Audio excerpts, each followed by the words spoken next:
Assalamualaikum warahmatullahi wabarakatuh. Halo teman-teman semuanya. Sebelum masuk pada presentasi kali ini, saya ucapkan terima kasih kepada Bapak Dr. Rendes Jen Amori MPD selaku dosen pengampu mata kuliah Filsafat Pendidikan, dan saya ucapkan terima kasih juga kepada teman-teman yang sudah menonton dan menyimak video presentasi saya kali ini. Baik, langsung saja. Judul presentasi saya kali ini yaitu Membangun Pembelajaran Berbasis Inquiry, Implikasi Teori Pengetahuan dalam Pendekatan Investigatif.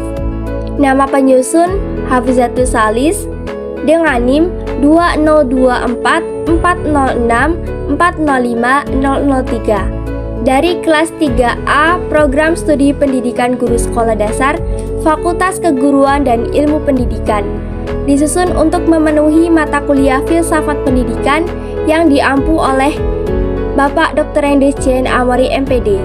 Di sini ada pokok bahasan yang ingin saya bahas, yaitu mulai dari bab 1 pendahuluan, bab 2 pembahasan, dan bab 3 kesimpulan.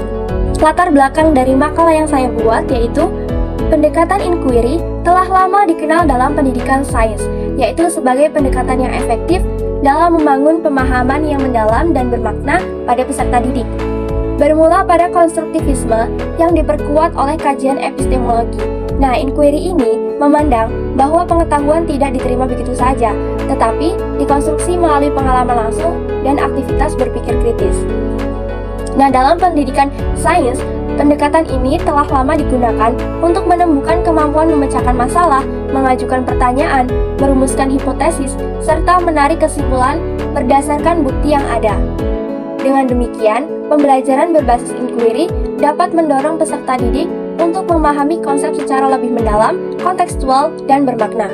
Untuk rumusan makalahnya yaitu yang pertama, apa yang dimaksud dengan teori pengetahuan dalam konteks filsafat pendidikan.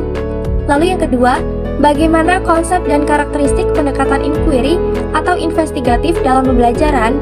Dan yang ketiga, bagaimana implikasi teori pengetahuan terhadap pelaksanaan pendekatan investigatif dalam pembelajaran. Adapun tujuan dari makalah ini yaitu untuk menguraikan pengertian dan ruang lingkup teori pengetahuan dalam filsafat pendidikan. Lalu untuk menjelaskan konsep, karakteristik, dan tahapan dari pendekatan inquiry dalam pembelajaran. Yang terakhir, untuk menjelaskan implikasi dari pandangan teori pengetahuan terhadap pendekatan investigatif dalam pembelajaran. A. Teori pengetahuan atau epistemologi dalam filsafat pendidikan. Epistemologi berasal dari dua kata dalam bahasa Yunani, yaitu episteme yang berarti pengetahuan dan logos yang berarti ilmu atau kajian. Jadi secara sederhana, epistemologi adalah ilmu yang membahas segala sesuatu tentang pengetahuan. Nah, dalam filsafat, epistemologi itu tidak hanya menanyakan apa itu pengetahuan, tetapi juga menggali lebih jauh tentang bagaimana pengetahuan itu bisa muncul. Contohnya, bagaimana seseorang itu bisa tahu sesuatu itu benar atau tidak, lalu dari mana sumber pengetahuan itu, dan apa yang membuat sebuah pengetahuan itu bisa dianggap sah dan dapat dipercaya. Nah, di sini epistemologi itu mencoba menjawab pertanyaan-pertanyaan itu melalui analisis, yaitu menilai bagaimana proses berpikir manusia, cara kita memahami realitas, serta bagaimana kita membedakan antara informasi yang valid dan yang tidak.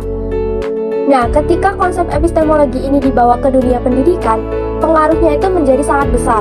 Karena di sini tuh para pendidik menyadari bahwa belajar itu bukan sekedar menerima informasi, tetapi memberi kesempatan kepada peserta didik untuk menemukan pengetahuannya sendiri. Epistemologi mengajarkan bahwa pengetahuan yang bermakna itu muncul melalui proses bertanya, mengamati, menguji, dan merefleksikan.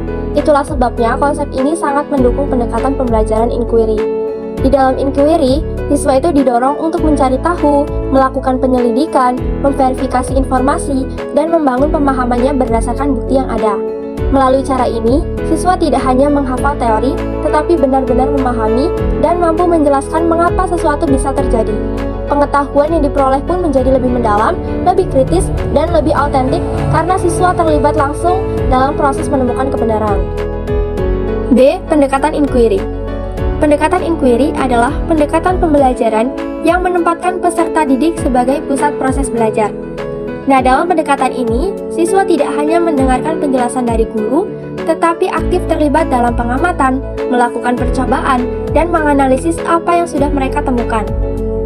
Konsep dasar dari pendekatan ini adalah mengajak peserta didik untuk berpikir dan bekerja layaknya seorang ilmuwan, mulai dari merumuskan pertanyaan, kemudian memikirkan bagaimana cara mengujinya, merancang eksperimen sederhana, mengumpulkan data di lapangan, sampai mereka menarik kesimpulan berdasarkan bukti yang sudah mereka temukan.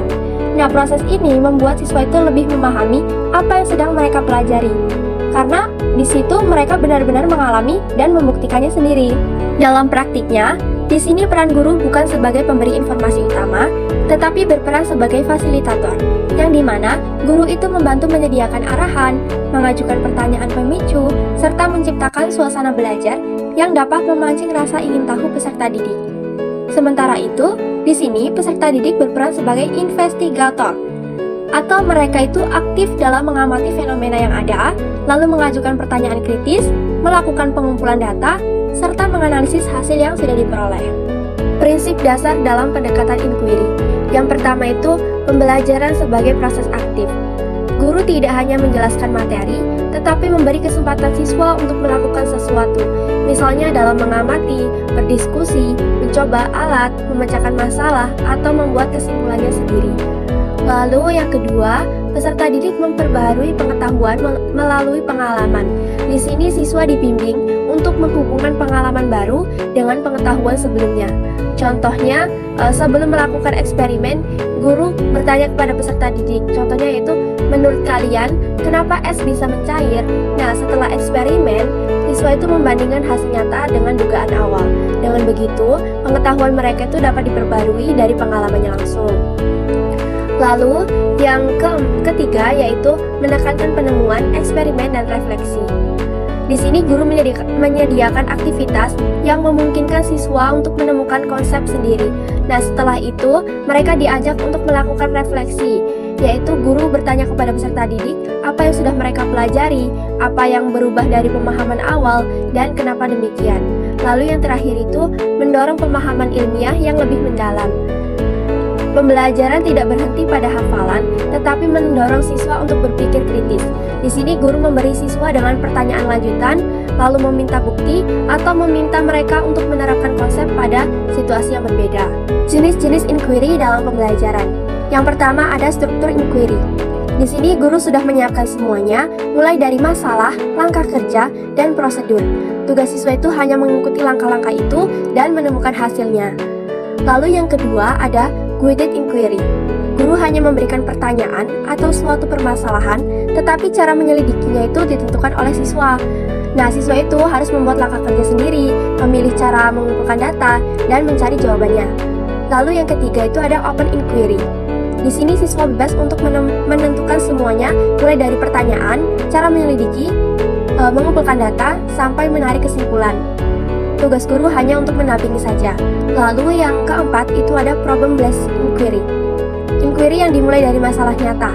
Siswa itu harus mencari solusi melalui penyelidikan, diskusi, dan kerjasama. Tahapan pendekatan inquiry. Yang pertama itu orientasi. Guru membangkitkan ketertarikan peserta didik terhadap suatu fenomena atau suatu permasalahan yang sedang terjadi. Lalu yang kedua itu ada konseptualisasi, yang dimana peserta didik itu merumuskan masalah dan membuat hipotesis awal. Langkah yang ketiga yaitu investigasi. Di sini peserta didik mulai melakukan proses penyelidikan, yaitu melalui pengamatan, eksperimen, pengumpulan data, serta mencatat hasil yang sudah ditemukan. Lalu yang keempat itu ada konklusi, di mana peserta didik itu dapat menarik kesimpulan berdasarkan hasil investigasi yang sudah dilakukan. Lalu yang terakhir itu ada diskusi. Peserta didik dapat mempresentasikan hasil penyelidikan dan kesimpulan kepada teman maupun guru. C. Implikasi atau keterlibatan teori pengetahuan terhadap pendekatan investigatif. Yang pertama, pengetahuan sebagai hasil konstruksi. Di sini pengetahuan bukan diberikan secara langsung, tetapi dibangun siswa melalui pengalaman dan penyelidikan. Lalu yang kedua, peserta didik sebagai pelaku aktif, yang dimana siswa berperan sebagai penanya, peneliti, dan pemecah masalah dalam seluruh proses belajar. Lalu yang ketiga, pembelajaran sebagai proses inquiry. Di sini penyelidikan menjadi inti dari aktivitas belajar, yaitu melalui eksplorasi, analisis, dan refleksi. Yang keempat, kebenaran diverifikasi melalui bukti. Pengetahuan harus didukung data, yaitu siswa mengumpulkan dan menganalisis bukti untuk menguji hipotesis. Lalu yang kelima, itu guru sebagai fasilitator. Di sini guru membimbing proses penyelidikan, lalu menyediakan pengalaman yang autentik dan memberi arahan tanpa mengurangi kemandirian siswa. Bab yang terakhir yaitu simpulan.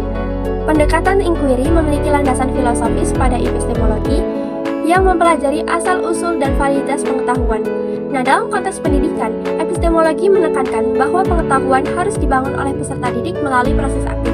Nah, karena itu, pendekatan inquiry selaras dengan konstruktivisme yang melihat pengetahuan sebagai hasil dari pencarian, pengujian, dan konstruksi secara mandiri.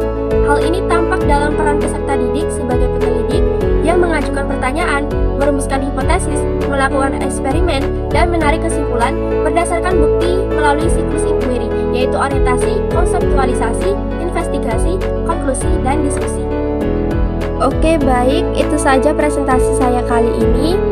Saya ucapkan terima kasih kepada teman-teman yang sudah menyimak video saya sampai akhir. Saya akhiri. Wassalamualaikum warahmatullahi wabarakatuh.